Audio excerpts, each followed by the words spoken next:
آدمی پیار سے کہنا چاہے 100 بار کہنا پڑے. یہ میں نہیں کہہ رہا ہوں، قرآن کے دوسرے پارے کے 90 رکوع کی پہلی آیت میں اللہ تعالیٰ حکم دے رہا ہے اگر تم حاجی ہو تو حج میں جھگڑا مت کرنا. تمہارے پیر پہ کسی کا پیر رہ جائے تو معاف کر دینا، چونکہ تم بھی تو اللہ سے معاف کرانے آئے ہو، تم بھی اس سے مغفرت پانے کے لیے آئے ہو. اگر یہاں جس طرح رات میں ہمیں پریشانی ہوئی، پریشانی ضرور ہوئی مگر اب آتے آتے حل بھی ہو گئی. ہر پریشانی کے خاتمے کا ایک وقت ہوتا ہے، اس میں ضروری ہے پیشنس رکھنا اور جھگڑے سے اپنے آپ کو بچانا. فرمایا ہمارے آپ کے آقا صلی اللہ علیہ وسلم نے، جس شخص نے ایسا حج کیا جس میں کوئی گناہ نہ ہو اور جھگڑا نہ ہو، وہ اسی وقت حج کرنے کے فوراً بعد گناہوں سے ایسے پاک ہوگا جیسے آج ہی ماں کے پیٹ سے پیدا ہوا. یہ آقا کریم صلی اللہ علیہ وسلم کی بشارت ہے اس حاجی کے لیے جس نے حج میں کوئی گناہ نہ کیا ہو اور کوئی جھگڑا نہ کیا ہو اور اس حالت میں حج کو پورا کیا ہو گناہوں سے بالکل پاک. اب جتنا گناہ ہوگا اتنی ہی پاکی میں کمی، جتنا جھگڑا ہوگا اتنی ہی پاکی میں کمی. تو ہم یہ کہتے ہیں اس آیت کی روشنی میں اپنے آپ سے بھی اور آپ سے بھی کہ اگر ہم خیمے والوں میں کوئی بات ہو بھی گئی ہو، ایک دوسرے سے معافی طلبی کرا کے کل عرفات سے پہلے اپنے سارے معاملے کو صاف کریں. دوسری تمہیدی بات حج کے لیے، اللہ رب العزت نے ہمارے ساتھ جو کرم کا معاملہ فرمایا وہ یہ کہ ہمیں اللہ تعالیٰ نے صحیح سلامتی اپنے پیروں پہ چل کے پہنچایا ہے، محتاج نہیں بنایا. لہذا ہمیں چاہیے کہ جس طرح اللہ نے ہمیں صحیح سلامت رکھا جتنا ہو سکے اوروں کے کام آئیں. اللہ تعالیٰ کو دوسرے بندوں کی خدمت بہت پسند ہے. ہو سکتا ہے حج ہماری وجہ سے قبول نہ ہو مگر کسی کا ہاتھ پکڑنے کی وجہ سے ہمارے حج کی قبولیت کا فیصلہ ہو. اب آئیے حج کو سیکھنے کی طرف. آج ہے 8 تاریخ 8 ذی الحجہ، اس کا نام ہے یوم الترویہ. آج سے حج کے دنوں کی شروعات ہوتی ہے، پہلا دن ہے حج کا. یہ جو مینا میں قیام ہے یہ ہے کیا؟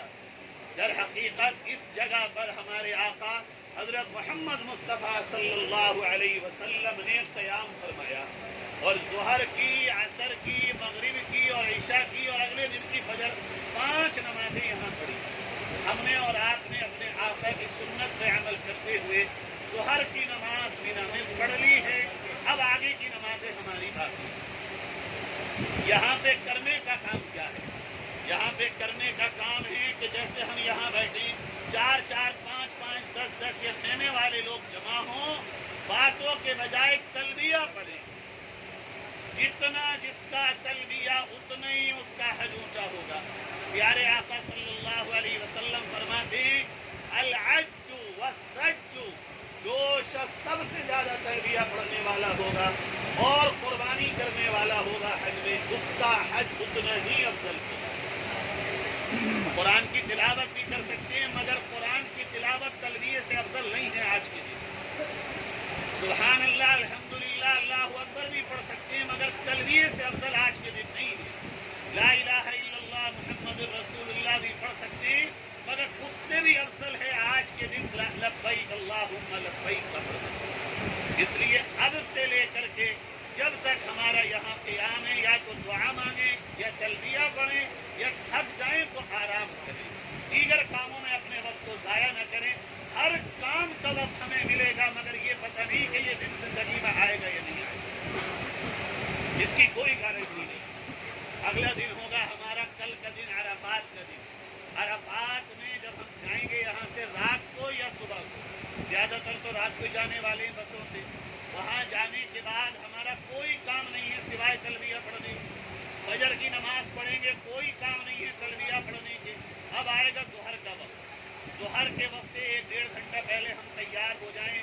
نہانا ہو نہا لیں، غسل کرنا ہو غسل کر لیں، استنجا کرنا ہو استنجا کر لیں. استنجے میں جیسے یہاں پریشانی ہو رہی ہے آپ سب یہاں سے باہر نکلیے.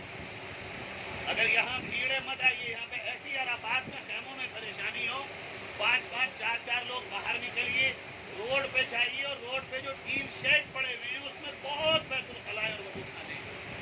آرام سے جا کے فارغ ہو جائیے، وضو کریے، تھوڑا ٹہلیے.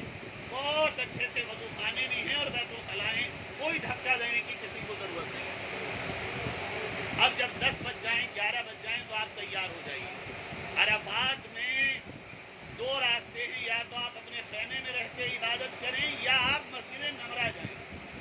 مسجد نمرہ جانے کی فضیلت الگ ہے اور اپنے خیمے میں رہنے کی فضیلت الگ ہے. ہم یہ کہتے ہیں جو جوان ہیں انہیں مسجد نمرہ جانا چاہیے، چونکہ یہ وہ مقام ہے جہاں ہمارے آقا صلی اللہ علیہ وسلم نے نماز پڑھائی. اس کے دو حصے ہیں، ایک حصہ عرفات سے خارج ہے اور ایک حصہ عرفات کے اندر. بہت صاف صاف لکھا ہوا ہے کہ یہ خارج ہے اور یہ اندر ہے. مسجد میں جا کر کے دو نمازیں ہوں گی، وہاں ایک اذان ہوگی اور دو تکبیریں ہوں گی، ظہر اور عصر. آپ میں سے جن لوگوں کا قیام مکے میں 15 دن یا اس سے زیادہ ہو گیا وہ 4 رکعت پڑھیں گے، اور جن کا قیام 15 دن سے کم ہے وہ 2 رکعت پڑھیں گے. یہ مسئلہ امام ابو حنیفہ رحمۃ اللہ علیہ کے نزدیک ہے. اگر کوئی کسی اور مسئلے پہ عمل کرتا ہے اس کا اختیار ہے. ہم جو مسئلہ بتا رہے ہیں امام اعظم امام ابو حنیفہ رحمۃ اللہ علیہ کا مسئلہ بتا رہے ہیں جو ان کے نزدیک ہے کہ وہاں جائے گا، ظہر کی نماز امام پڑھائیں گے. آپ کو یہ کرنا ہے کہ اگر 4 رکعت والے ہیں اور مقیم ہیں تو 2 رکعت نماز پڑھنے کے بعد جب امام سلام پھیریں گے آپ فوراً کھڑے ہو جائیں گے. آدھا منٹ کھڑے ہونے کے بعد نہ اس میں سورہ فاتحہ پڑھیں گے نہ قرات کریں گے، بلکہ فوراً رکوع کریں گے اور سجدہ کریں گے، پھر چوتھی رکعت کے لیے کھڑے ہوں گے. اسی طرح چوتھی رکعت پوری کریں گے، تحیات پڑھیں گے، درود شریف پڑھیں گے، سلام پھیریں گے. اتنی دیر میں تکبیر ہو کے عصر کی نماز شروع ہو جائے گی. اسی طرح آپ کو عصر کی نماز پڑھنی ہے. اپنے خیموں میں پڑھیں گے تو دونوں طرح اختیار ہے، پڑھانے والے کو بھی پڑھنے والوں کو، چاہے ایک ساتھ پڑھیں چاہے اپنے اپنے وقت پہ پڑھیں، ظہر کو ظہر کے وقت پہ، عصر کو عصر کے وقت پہ. یہ تو ہو گیا مسئلہ. اب ہے وہ کام جو کرنے کا ہے. حج کے بارے میں نبی کریم صلی اللہ علیہ وسلم نے فرمایا حج عرفہ ہی ہے، عرفہ ہی حج ہے. اصل سب سے بڑا رکن حج کا یہ عرفات کے میدان میں وقوف کرنا ہے. اس کا وقت شروع ہوتا ہے عصر کی نماز سے لے کے مغرب تک. یہ وقت وہ ہے کہ جو ہم اور آپ سوچ بھی نہیں سکتے اس وقت کے بارے میں. فرمایا ہمارے آقا صلی اللہ علیہ وسلم نے اللہ تعالیٰ عرش اعظم سے اتر کر اپنی جس حیثیت میں وہ ہے وہ اپنے آپ جانتا ہے، آسمان دنیا پہ آ کر عرفات کے بندوں کو بغور دیکھتا ہے. اور جب شام ہوتی ہے تو اللہ تعالیٰ فرشتوں سے پوچھتا ہے میرے فرشتوں یہ کون ہے اور کیوں ایسا رو رہے ہیں میرے آگے؟ اللہ یہ تیرے بندے ہیں، تیری رحمت کو طلب کرتے ہیں.